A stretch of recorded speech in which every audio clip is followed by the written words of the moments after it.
A palestra de hoje à noite tem por título Fogo Estranho, e ela fala sobre o Espírito Santo no mundo em que nós vivemos hoje. O Espírito Santo parece ser muito importante na adoração do cristianismo.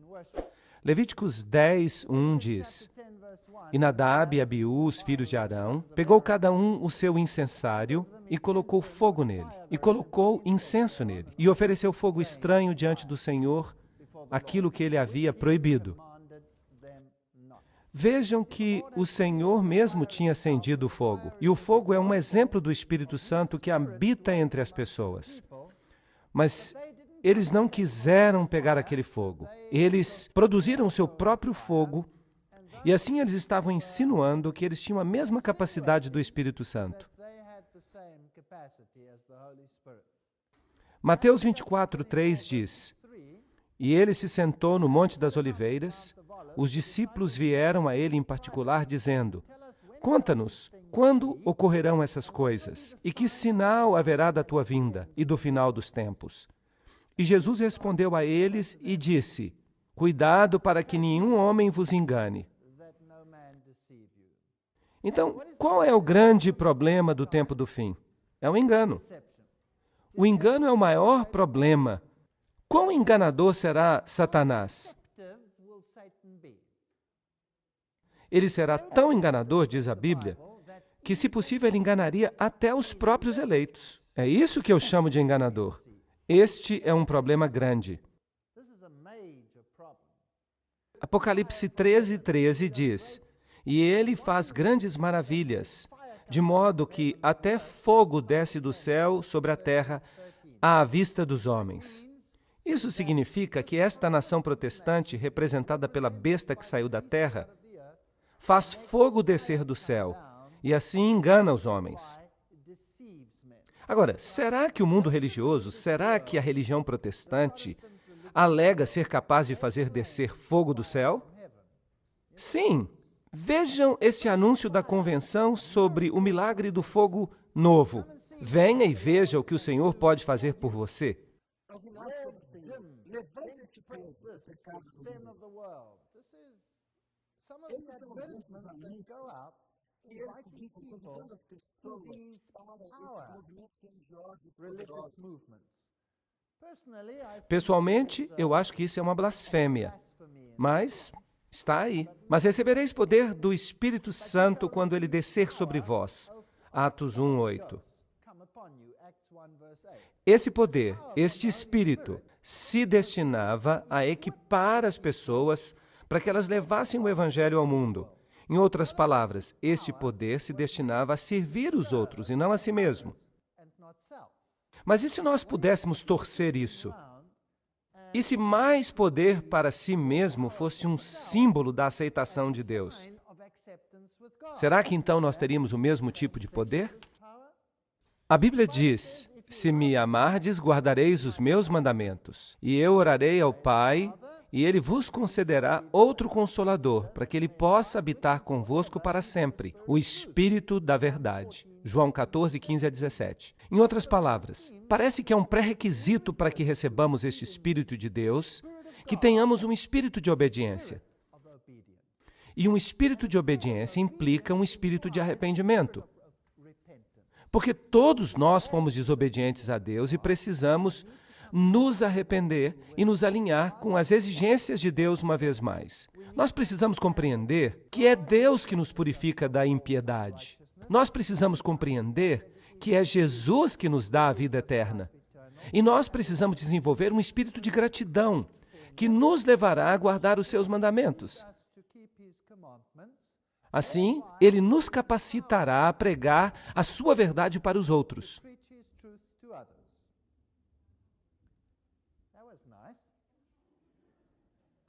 João 3,16 diz: Pois Deus amou o mundo de tal maneira que ele deu o seu único Filho, para que todo aquele que nele crê não pereça, mas tenha a vida eterna. Vocês conseguem perceber a centralidade do Evangelho? O Evangelho deve ser centrado em Cristo. Ele deve ser centrado em Cristo e não centrado no eu. Isso significa submissão a Cristo e não submissão ao eu. Mas se caminharmos na luz, como Ele está na luz, nós teremos comunhão uns com os outros, e o sangue de Jesus Cristo, seu Filho, nos purifica de todo o pecado. 1 João 1,7. Caminhar na luz de Jesus. Hoje existe uma outra forma de poder religioso. As pessoas de poder, a Convenção de 94 relata, desde o final da década de 60, a religião do poder no mundo tem incentivado homens de forma poderosa, literalmente milhões de pessoas, a aderirem a esse tipo de adoração. E assim nós descobrimos que a renovação carismática é o elemento desse tipo de culto hoje. A Bíblia diz que o Espírito Santo nos convence do pecado. E quando ele, o Espírito Santo, vier, convencerá o mundo do pecado, da justiça e do juízo.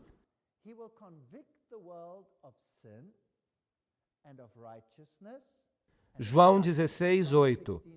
Em outras palavras, se você de fato receber o Espírito de Deus, ele vai levar você a confiar somente em Jesus Cristo e nos méritos dele. Porque você vai perceber que você está na falência, que você não tem nenhum direito a qualquer outra coisa, porque nós todos somos transgressores das leis de Deus. Portanto, é somente pelos méritos de Jesus que nós podemos ser salvos. E o Espírito Santo nos convencerá de nossa necessidade de Jesus. Embora ele fosse filho, ele aprendeu a obediência pelas coisas que ele sofreu. E sendo aperfeiçoado, ele se tornou o autor da eterna salvação para todos aqueles que o obedecem. Hebreus 5, 8 e 9. Não adianta dizer, eu aceito a Jesus Cristo como meu Salvador, mas eu não estou preparado para aceitá-lo como meu Rei. Se eu o aceito como meu Rei, haverá então um espírito de obediência. Não porque eu tenha muito poder, mas porque eu desejo ter. A beleza do cristianismo verdadeiro é a obediência do livre-arbítrio. No cristianismo, nós somos agentes livres totalmente. Por quê? Porque Cristo é 100% sem egoísmo. Não há nenhum egoísmo nele. E a obediência é porque os seus mandamentos fazem sentido, são lógicos, e eles são a expressão do seu amor. São uma proteção, uma parede de proteção contra a dor e a mágoa. Por isso que eu não encaro a obediência como não farás, não farás, não farás, não farás. Isso nem me passa pela mente. A obediência não é o medo do castigo. A obediência tem que ver com o amor por seu cuidado terno, sua misericórdia. Essa é a diferença. A verdadeira obediência não é uma coisa que nós praticamos por medo. E o Espírito Santo nos fortalece contra as tentações. Então, até mesmo as nossas boas obras estão sujeitas a Jesus Cristo. E eu só posso confiar em mim mesmo na questão da obediência se eu dependo dele e dos seus méritos. Será que isso de alguma forma faz sentido? Ele não tem nenhum egoísmo. E por isso, ele nunca vai usar a minha obediência como uma forma de me obrigar à submissão. Porque ele não é uma pessoa que fica buscando poder. Ele é gentil e manso e humilde. Portanto, qualquer obediência que eu ofereça a ele deve ser por amor e não pela compulsão ou pelo medo. Essa é a verdade do Evangelho. Agora, os pecados acariciados silenciam o Espírito de Deus. Não me lances fora da tua presença e não retira o teu Santo Espírito de mim. Salmo 51, 11. Se eu continuamente transgrido a lei de Deus, ele não vai me fazer obedecer à força, porque isso não faz parte da natureza dele. Ele não vai dizer, eu exijo que você me obedeça. Esse é o espírito de Satanás, esse não é o espírito do Senhor. Ele apenas se afasta. Ele se afasta. Livra o teu servo também dos pecados da presunção, que eles não tenham domínio sobre mim. Então eu serei reto, eu serei inocente da grande transgressão. Então o Senhor me cobre com o seu amor. É isso que é justificação. E o Senhor me capacita com o seu amor. Isso é santificação. E as duas coisas vêm dele. Então, eu não posso me ufanar de nada. E Samuel disse: por acaso o Senhor tem deleite nas ofertas queimadas e nos sacrifícios? Ou na obediência à voz do Senhor? Eis que obedecer é melhor do que sacrificar, e ouvir melhor do que a gordura de carneiros. 1 Samuel 15, 22. Mas nós não podemos correr o risco de não compreender essa obediência. É vital que compreendamos a obediência do jeito certo. Mas o Confortador, esse não é um nome lindo, que é o Espírito Santo, a quem o Pai enviará em meu nome, ele vos ensinará todas as coisas e vos fará lembrar de todas as coisas, de tudo o que eu tenho vos dito. João 14, 26. Então, além de nos levar ao arrependimento e a Jesus Cristo, ele também nos conforta. Ele nos dá esperança.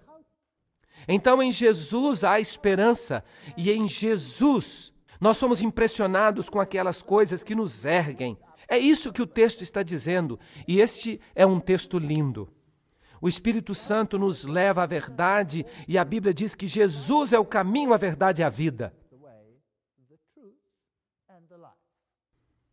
E nós somos testemunhas dessas coisas. E também o Espírito Santo, quem Deus deu a todos aqueles que o obedecem. Atos 5:32. Por amor. Esse é o verdadeiro relacionamento.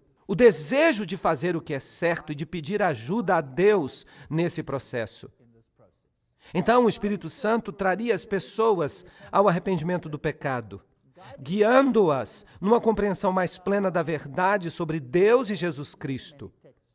E há muitos textos que provam isso. Em segundo lugar, o cumprimento é para beneficiar aqueles que são trazidos à igreja pelo testemunho do Evangelho. Ele capacita as pessoas a proclamarem o Evangelho e as boas novas e a viverem a vida que Jesus gostaria que eles vivessem.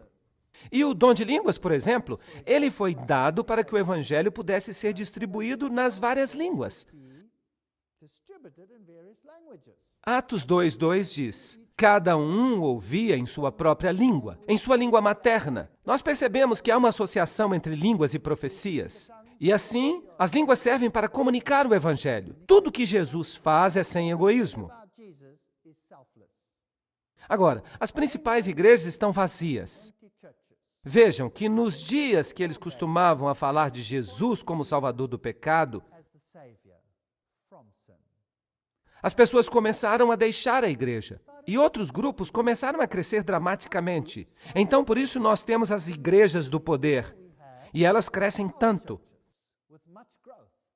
E onde há esse tipo de coisa, então algo acontece ali e as pessoas de fato veem essas coisas, elas as percebem. Tudo começou com o movimento pentecostal e com este homem, David du Plessis, um homem da África do Sul.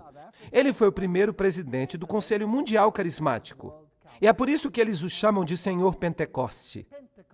Aqui estão alguns símbolos que eles usaram, triângulos e peixes, essas coisas. Deixe-me lembrar a você sobre o que nós temos falado aqui toda noite, que alguns desses símbolos se relacionam às antigas religiões de mistério e foram perpetuados através dos Cavaleiros Templários, dos Rosa Cruz, da maçonaria e dos Illuminati. E de acordo com este diagrama, eles controlam o Concílio Mundial de Igrejas e o movimento da Nova Era.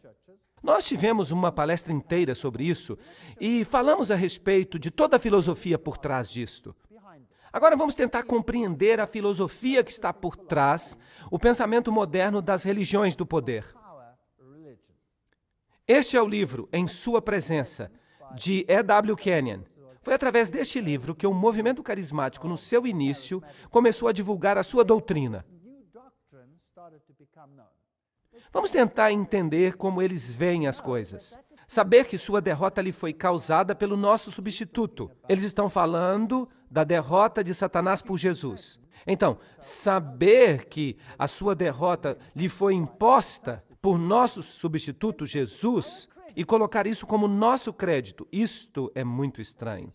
para que nos registros da Suprema Corte do Universo, nós sejamos os mestres de Satanás, e para que Satanás reconheça que, em nome de Jesus, nós somos os seus governantes. Quando o coração souber isso, da mesma forma que o corpo reconhece quando está quente ou frio, então a fé será desnecessária. Vocês percebem que a ênfase mudou, ela não está mais em Jesus? Então nós sabemos que Deus mesmo colocou a Satanás debaixo do nosso pé. E por isso agora, Deus e Satanás nos veem como os mestres do domínio. Em sua presença, página 92. Agora, vejam que este livro foi distribuído amplamente, praticamente para todas as igrejas evangélicas. A Bíblia diz, pois ele deve reinar até que ele coloque todos os inimigos sob o seu pé. 1 Coríntios 15, 25. E Hebreus 2, 6, 9 diz, o que é o homem para que te lembres dele? Tu colocaste todas as coisas sob o seu pé. Sim, aí está a promessa. Mas agora nós ainda não vemos as coisas colocadas debaixo do seu pé, mas nós vemos a Jesus. Então vejam que um dia Jesus há de reinar neste planeta supremo. E Romanos 16, 20 diz, e o Deus da paz esmagará a Satanás sob o seu pé em breve. Não está dizendo que nós vamos esmagar a Satanás sob o nosso pé. Isso é presunção. Isso não é bíblico. E ele continua a dizer, nós estamos assumindo o lugar de Jesus. Ele veio para destruir as obras do adversário. E nós estamos completando a obra que ele começou. Percebem que isso nos dá um poder tremendo? Qualquer coisa que nós possamos fazer não é nada sem Jesus. Então, quem é que de fato faz alguma coisa aqui? Quem é que de fato domina Satanás? Nós não passamos de uns chicotinhos comparados com ele. Você é um vencedor. Ele tornou você um vencedor. Então, acostume-se com isso e cumpra a sua parte. Ele nos fez sentar com ele nos lugares celestiais. Então, representativamente, nós estamos sentados no trono com Deus. Essas citações são interessantes, porque se eu olho Apocalipse 3, 21, está escrito, aquele que vencer eu lhe considerei sentar comigo no meu trono, assim como eu venci e me sentei com meu Pai no seu trono. Será que nós não precisaremos vencer, então, os nossos pecados antes que nós possamos alcançar essa glória? Porque se a cabeça é exaltada, o corpo também é exaltado.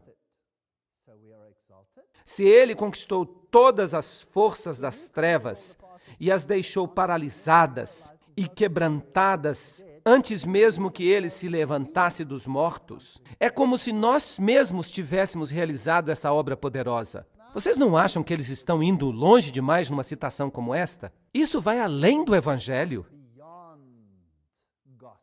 Essa autoridade e esse poder pertencem ao crente. O homem recriado é sobrenatural. Ele é um super-homem. Mas a minha Bíblia diz que ele deve crescer e eu devo diminuir.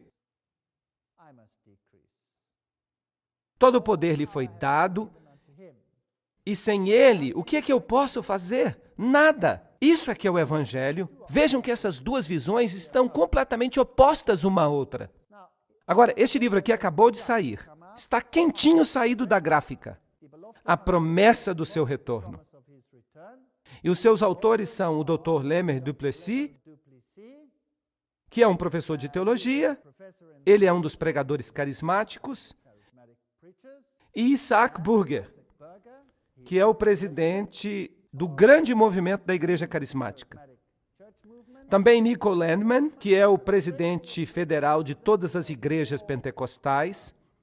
Anton van Deventer, que é o moderador da Igreja de Deus. São todos figurões neste grupo de autores. Aí está uma fotografia deles. Vocês podem conhecê-los se vocês desejarem. Isso é o que eles escrevem na página 158. O velho concerto foi anulado com a traição de Judas. Esta é uma linguagem estranha. Como é que o velho concerto podia ser anulado com a traição de Judas? Eu pensava que era a cruz que mudava as coisas. Aqueles que tentam guardar a lei, eles não estão espiritualmente amadurecidos. E eles não receberam o Espírito Santo. E eu que pensava que o Espírito Santo nos convencia do pecado, da justiça e que o Espírito Santo foi dado para que nós obedecêssemos a Deus. Mas, se a lei ainda é lida nesses dias, deve ser para as pessoas que não estão ainda maduras, para os descrentes. Este é o único sentido no qual a lei ainda é aplicável hoje. Os crentes vivem pelo Espírito e não estão sujeitos à lei. Gálatas 5:25. Isso é uma linguagem muito confusa. E fica pior ainda. Os crentes que tentam guardar a lei estão em escravidão, mas os crentes que vivem na plenitude do novo concerto estão livres. Portanto, é perigoso para o crente, no período da igreja, ser associado com a lei.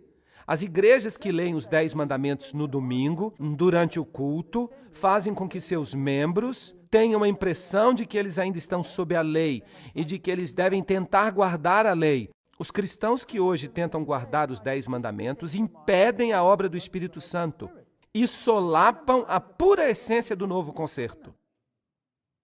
Muito estranho. Então parece que nós podemos sair por aí e cobiçar, e roubar, e estuprar, cometer adultério, assassinato, tratar os nossos pais de forma desrespeitosa, desonrar a Deus. Então nós somos maduros? Não é isso que está sendo dito aqui? Será que isso faz qualquer sentido? Isso não faz nenhum sentido. E nós estamos aqui falando de pessoas muito importantes. Eles são os moderadores e os presidentes dessas grandes igrejas. Isso é muito estranho, de fato. Apocalipse 14:20 diz: aqui está a paciência dos santos, aqueles que guardam os mandamentos de Deus e a fé de Jesus. Se é assim, a pessoa que escreveu este texto tinha um espírito falso. Não admira que eles estão mudando este texto nas novas Bíblias. E a experiência de Toronto, o que isso significou? Vamos dar uma lida a respeito disso. A bênção de Toronto para suavizar os cristãos a fim de que eles aceitem a nova era. Benjamin Creme, vocês se lembram dele? O porta-voz de Mitreia, a pessoa que está representando Mitreia, o Cristo da nova era, respondeu recentemente a pergunta acerca da bênção de Toronto. A sua resposta foi de que ele pensava que a bênção de Toronto era uma boa coisa. De acordo com ele, o método que está sendo usado pelos mestres espirituais para suavizar os fundamentalistas cristãos, a fim de que aceitem o Cristo da nova era quando ele apareça. Vejam que essa é uma declaração fascinante e digna de nota. Então, quem são os grandes pregadores carismáticos do mundo hoje e para onde eles querem levar o mundo? Bem, este homem aqui, Rodney Howard Brown, ele é chamado de garçom do Espírito Santo. Bem, é assim que eles o chamam, porque supostamente ele é capaz de dar o Espírito Santo como se fosse uma bebida e causar um riso santo. Este homem aqui é Reinhard Bonnke. Reinhard Bonnke é um pregador alemão que prega na África e ele tem pregado a milhões de pessoas de uma só vez. Ele não se importa com pequenos públicos. Ele tem grandes públicos de 2, 3 milhões de pessoas de cada vez. Claro que eles não cabem todos numa sala. Ele geralmente faz as suas reuniões nos vales e ele coloca um sistema de som e ele faz então sermões que exigem que as pessoas gritem bem alto contra Satanás, dizendo: Satanás, eu te amaldiçoo, eu te amaldiçoo, eu te piso, eu te piso, eu te amaldiçoo e eu te piso. E isso continua por horas. Basicamente, isso é tudo que eles fazem. Além disso, essa risada na presença do Senhor é outro fenômeno que está se tornando cada vez mais comum. É um emocionalismo.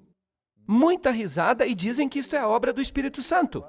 As pessoas caem no chão e riem incontrolavelmente e rolam no chão como se estivessem bêbadas e então choram. E eles não param as reuniões porque eles dizem que as pessoas estão louvando a Deus. E os testemunhos, que são muitos e variados, dizem que é como se fosse uma festa gigantesca que estivesse acontecendo. Mas 1 Coríntios 14:40 diz que tudo seja feito em ordem e com decência. Mas o que eles fazem ali não me parece muito ordenado. E esse negócio de falar em línguas? Se nós observarmos de novo o diagrama resumido, isso também ocorre no Yoga Kundalini. Agora, Yoga Kundalini é uma forma muito estranha de yoga. onde você encontra como símbolo uma serpente enrolada numa haste, e essa serpente tem que ser liberada. E ela geralmente é liberada através da parte inferior do corpo, que, dizem eles, concede poder a você em lugares muito interessantes. Então, o Subud, o Qigong, os Shakers, os pentecostais, todos eles praticam esse negócio de cair no chão. Mas na Bíblia não há isso. Se alguém caía no chão na Bíblia, era alguma coisa demoníaca. Além disso, esse riso descontrolado você também encontra no Yoga Kundalini, no Subud, no Qigong, nos Shakers e nos pentecostais. E esse negócio de jogar no chão você encontra no Yoga Kundalini, no Subud, no Qigong, nos Shakers e nos pentecostais.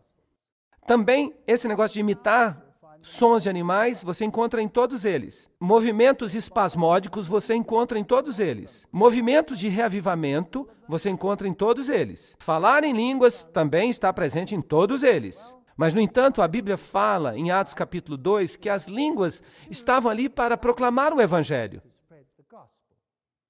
Então, tudo isso é muito estranho. Agora, os vídeos que eu vou mostrar para vocês hoje à noite podem incomodá-los um pouco. Mas nós precisamos de fazer uma comparação para entender o que está de fato acontecendo. Então, nós precisamos pedir ao Senhor que Ele nos proteja. E se nós observarmos as religiões orientais, eles têm o costume de bater em gongos. Aqui estão os rituais de adoração ao sol, eles são muito comuns. Uma forma de culto que nós temos no Oriente é a adoração de Súria.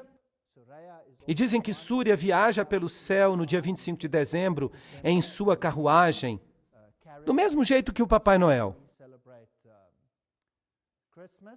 E levantar os braços é muito comum na adoração do Kundalini e também na adoração de Súria. E esperar o nascer do sol, a adoração matutina.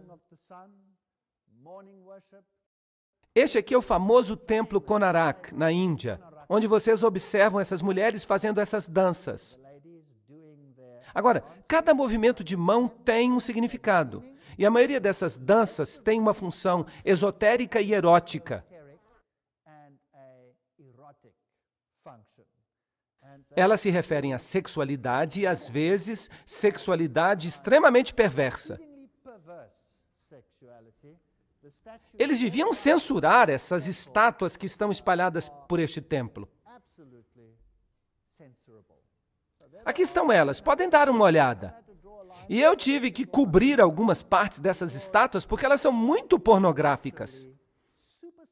Dizem que é daí que vem o poder.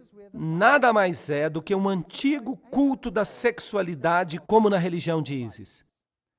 Agora, no Yoga Kundalini, o que acontece é que você dança e você se movimenta num ritmo, um ritmo muito forte. E então as forças empurram você para as partes mais baixo do corpo. E uma vez que isto acontece, então você se abre para o Espírito que entra em você e lhe dá o seu poder. Mas, na minha opinião, isso não passa de possessão demoníaca. Eu acho que eu não devia mostrar para vocês o próximo vídeo, mas eu vou mostrar. Por favor, aqueles que não querem ver, fechem os olhos.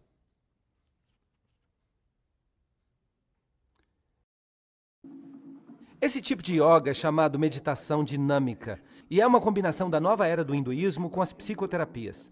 Este exercício aqui envolve uma respiração vigorosa, hiperventilação, a fim de despertar a força da serpente, chamada Kundalini, que os gurus acreditam que jaz enrolada na base da nossa espinha.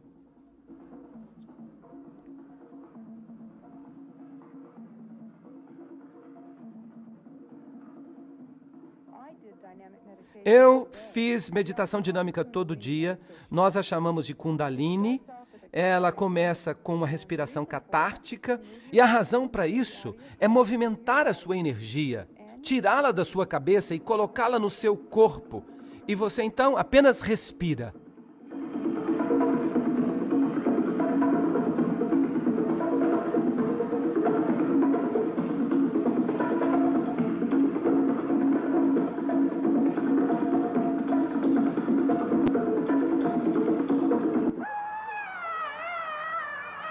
Threw a tantrum when you were a little kid.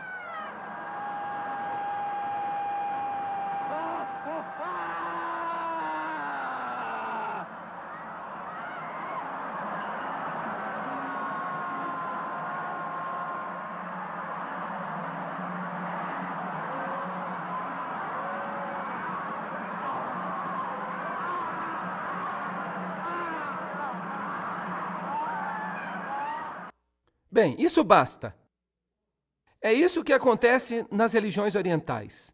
Agora, você deve pensar que isso é vergonhoso. Então espere até você ver o que acontece nas religiões cristãs. E você vai me dizer se há diferença entre as duas coisas. O tambor, claro, é muito importante nisso, porque o tambor dá o ritmo. É por isso que no culto do santuário, na Bíblia, nunca se permitiu o uso do tambor. O tambor só foi usado pelas mulheres e era uma espécie de pandeiro quando os soldados voltavam da guerra e servia como uma expressão de alegria. Não era usado durante o culto. O tambor é sagrado no ritual africano. É adorado como se fosse um deus. E a mão aberta também é importante. Ela também é adorada. E por isso eles colocam mãos abertas no céu como parte de seu culto. O cardeal Joseph Swain, um recipiente do prêmio Templeton, e nós já observamos as conexões que há em relação a este prêmio. Lembrem-se que o Vaticano II, como nós já discutimos numa palestra anterior, diz que depois de 1962, os cultos precisavam ficar mais animados. Tinha que haver movimento dos braços, gestos, movimentos do corpo, exclamações internas, externas. Todas essas coisas tinham que acontecer.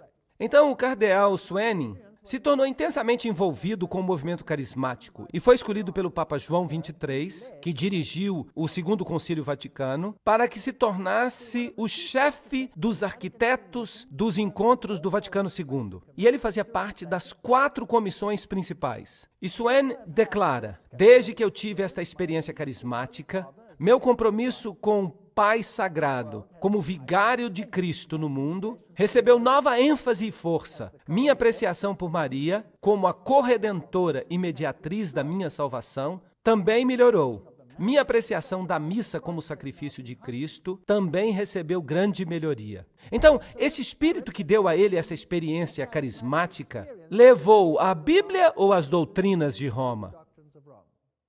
Certamente ele não o levou para a Bíblia. Por isso eu não creio que era o Espírito de verdade. E Swain também dirigiu a 2ª Conferência Mundial, fazendo o discurso de abertura, uma conferência sobre religião e paz. Ele recebeu a bênção do Papa Paulo VI. As delegações ficaram especialmente impressionadas com o papel importante que a unidade religiosa desempenhará no estabelecimento de um governo mundial que virá em breve. E um chamado contínuo está soando para uma nova ordem mundial. Sob a liderança católica, a declaração de Louvain de que budistas, cristãos, confucionistas, hindus, judeus, muçulmanos, shintoístas, adeptos do zoroastrismo e outros devem buscar ouvir o Espírito dentro de nossas tradições religiosas variadas e veneráveis. Nós apelamos às comunidades religiosas do mundo para inculcar a atitude de cidadania planetária. Vejam que aqui eles estão falando de uma unidade de todos esses movimentos. O Templo da Compreensão é um grupo muito interessante. Aqui, de novo, uma foto da Catedral de São João, o Revelador. Vocês estão se lembrando de alguma coisa? Toda vez que eu escuto a expressão São João, as minhas orelhas ficam em pé. Porque é aí que dizem que uma mulher chamada Crista foi crucificada. Agora, no Templo da Compreensão, eles dizem que o propósito do Templo da Compreensão é a promoção mundial do diálogo entre as religiões, a fim de se alcançar uma compreensão e certa harmonia entre os povos das religiões do mundo. O Templo da Compreensão mantém um forte compromisso com a integridade de cada religião ou tradição de fé e crê que cada um de nós pode servir melhor à verdade ao honrar as verdades inerentes em todas as tradições. Isso significa que todos devem aceitar o que os outros ensinam, sem levar em consideração se está em harmonia com o que a Bíblia diz. Além disso, é uma organização afiliada às Nações Unidas, claro. E no outono de 1998, o Jornal do Templo da Compreensão explica: o diálogo entre as religiões deve envolver fundamentalmente respeito. Em última análise, é o respeito às diferentes tradições, às diferentes religiões. Por isso, o nosso slogan não deve ser conversão, mas comunhão. Comunhão com compaixão. Muito interessante. Agora, eu não tenho problema de respeitar as religiões. Trata-se de livre-arbítrio. Você é livre. Você pode pertencer a qualquer religião que você escolher, mas não me obriguem a comprometer a minha religião simplesmente para eu ficar do lado do que todo mundo crê. Isso não é bíblico, isso não está de acordo com o que a Bíblia diz. É isso aí. Por isso, para eles, a palavra-chave não é conversão, mas comunhão. Então, para onde nós estamos indo? Nós estamos indo para uma religião baseada em Deus ou para uma religião baseada no homem? E essa história de alfa? O que é esse alfa? É um estado de mente que deve ser induzido para fazer com que você se abra para esta união. E há muitos aspectos do alfa que pode penetrar profundamente nos níveis mais elevados. Não é nada mais do que uma forma de hipnose. Vejam, por exemplo, este curso sobre o alfa. Entre 8 e 13 vibrações, a visualização é capaz de ocorrer. Visualização, lembrem-se do que Robert Schuller disse, visualização é uma boa coisa. As vibrações nesta frequência são chamadas de ritmos alfa. E em seu livro Celebração da Disciplina, Richard Foster diz que a visualização meditativa, além de servir como uma catapulta para um encontro divino e humano, mantém um padrão consistente de onda cerebral do nível alfa. Então, quando você tem esta experiência, ele a chama de um encontro entre o divino e o humano. Aí você está no estado alfa. O estado alfa é associado com outros fenômenos interessantes. O transe hipnótico existe dentro do nível alfa. Agora, num transe hipnótico, alguém pode manipular você para fazer com que você faça o que ele quiser. É por isso que as pessoas então saem por aí andando como galinhas ou fazendo qualquer outra coisa que se lhes peça. Por causa disto, a técnica de visualização é incluída dentro do oferecimento material da auto-hipnose. Os transes ocultistas de Edgar Cayce também se ligam ao alfa. E um narcótico do tipo pentotal de sódio faz com que uma pessoa entre no estado alfa. Você também pode entrar no estado alfa usando outros fármacos. A visualização é, portanto, hipnose. É uma forma leve de hipnose. O psicólogo Michael Yapko explica. Muitas vezes os terapeutas não estão cientes de que eles estão fazendo hipnose. Eles fazem o que eles chamam de imagem guiada, que é visualização, ou meditação guiada, mas tudo isso não passa de técnicas hipnóticas. Agora, você gostaria de ter um estilo de adoração em que você fosse induzido a acreditar que você teve um encontro e que isto satisfez a sua necessidade? Ou você gostaria de ter um relacionamento com Jesus Cristo? Essa é a pergunta. E nós estamos lidando com o humano ou estamos lidando com o divino? Archbishop George Carey was the Archbishop of Canterbury, leader of the Anglican Church. 700 dos principais evangelistas do mundo estiveram presentes na principal conferência de Billy Graham em Amsterdã no ano 2000, em agosto, e também estiveram em algumas das principais apresentações de cursos alfa que foram oferecidos. Então pode-se dizer que Billy Graham também dá apoio ao alfa. E na conferência de Billy Graham em Amsterdã, Carey disse: "É por isso que eu quero dar um incentivo para uma das nossas oficinas amanhã. O grande sucesso de alfa está em sua habilidade de tirar o evangelismo da igreja e levá-lo para os lares e construir uma ponte entre a igreja e a comunidade." Então, você pode pegar o alfa e levá-lo para casa. E você não precisa ter um alfa em larga escala na igreja. Você pode ter em pequenos grupos. Você pode induzir esse estado ao preparar a pessoa e, eventualmente, essas pessoas estarão abertas ao Espírito Santo e elas serão capazes de falar em línguas. Todas essas coisas podem acontecer. Agora, então, quem é que estava dando apoio a este curso de alfa? Vamos dar uma olhada em alguns dos nomes. Charles Colson, Bill Bright, Tony Campolo, Jack Hayford, o cardeal William Keeler, esse é o arcebispo de Baltimore, Richard Foster, Billy Hybels, um nome muito interessante da igreja de Willow Creek, Pat Robertson, Louis Palau, George Gallup Jr., David Young Cho, Billy Kim, Paul Seder, que é um orador frequentemente na escola de evangelismo de Billy Graham, Robert Schuller, que você já deveria esperar que estivesse ali, Leighton Ford, esse é o cunhado de Billy Graham e antigo vice-presidente da Associação Evangelística Billy Graham. Todas essas pessoas apoiam o Alfa. Agora, para que eu tenho que induzir um estado alterado da consciência a fim de que as pessoas compreendam sua necessidade da salvação? Ou para que elas honrem aquele que a salvou? A ciência da bruxaria é baseada em nossa habilidade de entrar num estado alterado de consciência que nós chamamos de alfa, no qual as ondas cerebrais acontecem em 7 a 14 ciclos por segundo. Como mencionado antes, este é um estado de consciência associado com o relaxamento, a meditação e o sonho. Vejam, essa citação é feita de bruxos que estão nos dizendo por que eles usam alfa. Agora, a luz e as trevas não deveriam estar tão longe uma da outra quanto o Oriente está distante do Ocidente? Vamos dar uma olhada no espírito bíblico de Satanás. Em Ezequiel 28, nós lemos alguns versos interessantes nos quais Satanás é usado no simbolismo do rei de Tiro. O texto mostra o rei de Tiro basicamente com os atributos de Satanás. Então, em certo sentido, ele é Satanás.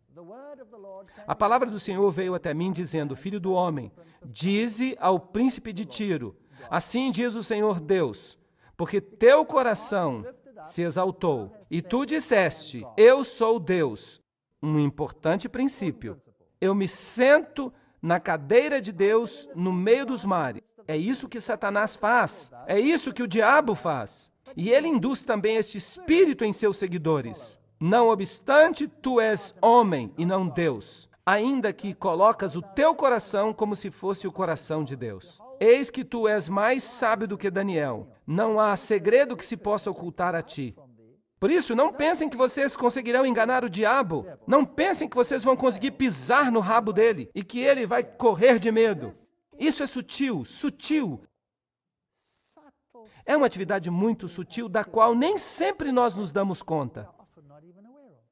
Com tua sabedoria e com tua compreensão, tu obtiveste riquezas, tu obtiveste ouro e prata nos teus tesouros. Por tua grande sabedoria e pelo comércio, tu aumentaste as tuas riquezas e teu coração se elevou por causa das tuas riquezas. Isso tudo é egoísmo. Portanto, assim diz o Senhor Deus, porque colocaste o teu coração como o coração de Deus, isso aparece frequentemente, eis que, portanto, eu trarei estranhos até ti, os terríveis das nações, e eles desembainharão a sua espada contra a beleza da tua sabedoria, e eles contaminarão o teu brilho, e te trarão até uma cova, e tu morrerás a morte daqueles que foram mortos no meio dos mares. Tu dirás ainda, diante daquele que te mata, eu sou Deus? Pois tu serás homem e não Deus, às mãos daquele que te mata. Então, este é o espírito do eu quero ser como o Altíssimo. É o espírito de Satanás, ponto final. Agora vamos voltar às mega-igrejas e vamos ver a origem do seu ensinamento. O homem que começou o conceito da mega-igreja não foi nenhum outro a não ser Robert Schuller. E Robert Schuller, lembram-se, ele diz em seu livro Autoestima, nós podemos orar, Pai nosso que estás nos céus, santificado seja o nosso nome. Vejam que ele se exaltou ao nível de Deus. Robert Schuller, de acordo com a maioria das fontes, os livros, as páginas da internet, e aí está uma delas, é um maçom de grau 33, pastor da Catedral de Cristal e apresentador do programa de televisão popular A Hora do Poder. Nós já falamos da maçonaria e acerca do que seus altos níveis creem. Eles creem que eles são Deus. Vejam essa citação de Robert Schuller do livro Autoestima. A teologia clássica errou em sua insistência de que a teologia seja centrada em Deus e não centrada no homem. Eu já tinha lido essa citação antes, mas ela é importante de novo para a nossa palestra de hoje. Então nós precisamos de uma ênfase que tira a religião de ser centrada em Deus e a coloca como uma religião centrada no homem. O problema das igrejas é que elas têm uma teologia centrada em Deus por séculos, quando ela precisa ter uma teologia centrada no homem. Não é estranho que a nossa teologia tenha sido boa durante 6.000 anos e agora, no final, nós precisemos de outra teologia? É um insulto à integridade de qualquer ser humano chamá-lo de pecador. E Jesus conhecia o seu valor. O seu sucesso alimentava a sua autoestima. E então vem essa terrível declaração. E a cruz da questão é: vamos deixar de colocar ênfase em Deus e vamos colocar ênfase no homem. Então ele diz: santificado seja o nosso nome. Esse é o espírito de quem? Obrigado, de Satanás. Não é o Espírito de Deus que está falando aqui. Vamos olhar esta página da internet, hourofpower.org. Essa é a própria página dele. Aí está ele, ensinando aos pastores sobre como ter uma igreja do poder. Aqui está 2004, Instituto Robert Schuller, e aqui nós temos as datas. Você está sendo convidado a descobrir um fantástico sonho novo para a sua igreja. E quem mais está aparecendo aqui nesta página da internet? Bill Hybels. E isso é interessante. Ele é da igreja de Willow Creek. A sua igreja é o que Deus gostaria que fosse? Envie os seus pastores e seus líderes leigos ao 34º seminário do Instituto Robert Schuller para o sucesso da liderança da igreja. Os mais famosos pastores que conseguem tornar viva a fé em algumas das maiores igrejas do país. E então ele menciona o nome de 2 pessoas nesta página da internet. Ele é maçom de grau 33. E ele está falando no mesmo espírito que Lúcifer tinha. Bill Hybels, da igreja comunitária de Willow Creek, e Rick Warren, da igreja de Saddleback. Ambos se formaram no mesmo instituto, e isso é fascinante. Eu acho isso muito interessante. Estas são as 2 pessoas que administram as mega igrejas do mundo. E nós precisamos dar uma olhada mais cuidadosa a respeito disso, para que nós percebamos para onde se encaminha o mundo. E que o Senhor nos abençoe enquanto nós fazemos isso.